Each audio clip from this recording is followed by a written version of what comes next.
I spent the better part of this week in Washington, D.C., including Wednesday, the day Paul Ryan announced he would not seek re-election. It has been expected.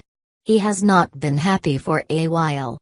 Let me make one point that too few reporters have made about Paul Ryan. The Speaker of the House is 48 years old. He is older than his dad was when his dad died. In fact, the Speaker's father and grandfather both died at ages younger than the Speaker. He has the opportunity to have relationships with his children in ways he never got to have with his father. His family is in Wisconsin and he is missing out on a life he was not sure he would ever get to have. To say that Paul Ryan is leaving Washington before the Democratic wave washes him away is wrong. He was going to leave anyway. Paul Ryan has been a driven man. Facing family genetics and a ticking age clock, he has been in a race to get things done.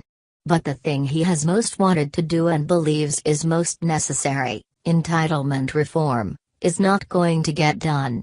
Ryan successfully got Republicans to grab hold of the so-called third rail of American politics and vote to reform entitlements. They did. Barack Obama vetoed it. But the GOP did not get wiped out in the process. Ryan's work makes it possible in the future. But it is not a future on the horizon with Donald Trump as president. So there is no point in him staying. 2 weeks ago, Wisconsin had an election for the Wisconsin Supreme Court. The liberal judge backed by Democrats won. But the conservative alternative won Paul Ryan's congressional district. That paved the way for Ryan to know he could most assuredly leave and not see his seat fall to the Democrats. Having said all that, we should not ignore that if Ryan were to stay he would find himself leading a Republican minority against possible impeachment. The Democratic wave is real and about the only thing that could stop it is the Democrats snatching defeat from the jaws of victory. That, however, is something only Republicans tend to do. Republicans in Washington are fretting about the extent of the coming wave. Their thought process right now is that the House is gone and they will lose some Republican seats no one expects to lose. They think, for now, that they can hold the Senate, though barely.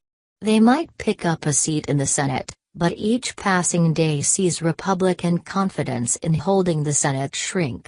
The GOP will also see a wipeout at the state level. The GOP will have to be on its game in every race at every level in every state to navigate the tsunami.